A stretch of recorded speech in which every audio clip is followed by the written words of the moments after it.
Where are you with Twitter blocking people on the right and Google, Apple blocking right-leaning Twitter competitors? I'm mixed, honestly. Well, I mean, the president of the United States, you know, I don't know, using Twitter to advocate for whatever. Okay. I mean, I watched his speech. I mean, he definitely told people to go to the Capitol. He helped incite that riot. No two ways about it. But in my opinion, but overall, I'm not in favor of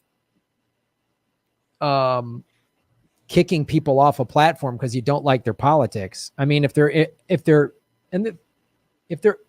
advocating violence, if they're saying like, go get a gun, go get this person, go get that group, go, okay, but it's really being used, for more censorship, and it's really being used haphazardly. And again, as we've talked about, it's been 3 weeks ago today that the Capitol siege happened.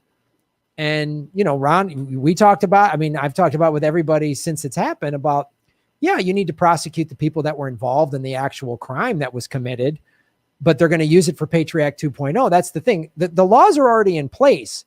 They broke and entered, they smashed property, they brought a gun, and you can prove collusion and coordination with some of these people okay, those crimes are already on the books. You don't need new ones on top of that. And they're going to use it to just, they can deplatform us. They can deplatform Ron. They can deplatform me. So, well, that's the thing too. I mean, you mentioned inciting violence. Another thing that I think a lot of people realize, but sometimes isn't. Inciting violence is not protected speech. Right. Inciting violence is not protected speech under the free speech laws of the United States. So, my stance, which, it's always been this way.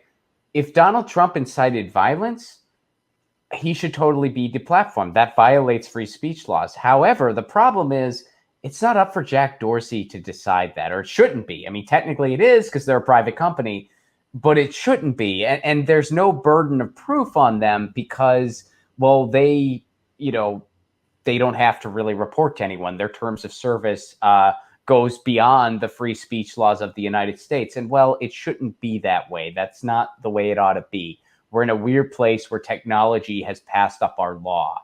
And what I've called for is, we need to figure out a way to have new policy that addresses this stuff. And I think when you're something like a Twitter or a Facebook and you are the modern day town square, you should have to follow the free speech laws of the United States. And it should be a transparent and preferably elected board that oversees that stuff. That's just the way it should be. I know there's a lot of complications with this, but, we definitely need some policy to catch up to the law, and we're just not there yet. You can't rely on Jack Dorsey and Mark Zuckerberg and his friends to just determine what is and isn't free speech. And if you're going to say, well, they're just a private company, that's the way it is. Well, they're also big to the point that they are a huge proponent and a huge juggernaut in our political discussions. And if you're going to say otherwise, you got to explain to me why every freaking article in the media references somebody's tweet. So these things are utilities in our lives, and they should be regulated as such for our own protection. Lucy agrees. She's just climbing because she's hungry. Yeah, it's a great point because it's another, the fact that just Jack Dorsey can just do whatever he wants. And as you bring out, everyone's referring to somebody's tweet, politicians, celebrities, whatever, which is all the more reason, as you're saying, they need to become public utilities, and people need to understand the distinction. Saying, I hope you die, that's protected speech. I hate you so much, I hope you die, that's protected speech. I want to kill you, that's a threat. That's against the law. Or, hey, everybody, go kill that guy. That is also not protected speech. I'm advocating for violence. That's not protected. People think freedom of speech means you can just say whatever you want. No, there's you can't advocate for, you can't any of those things. You can't say, if you say, you can't defame somebody, or well, technically you can, but they can sue you and they can win if they can prove it. And it's not easy to prove, nor should it be, because you got to walk the line between you know, like somebody just giving an opinion or making like you have to really prove that they defamed a person, but you can't do that. That's against the law. So it's, yeah, I mean, this is one of those moments where we don't have a clear process yet, because it's very much new territory. And you know, we need to do a better job addressing this, and people who are just calling on Facebook and Twitter to just do it themselves.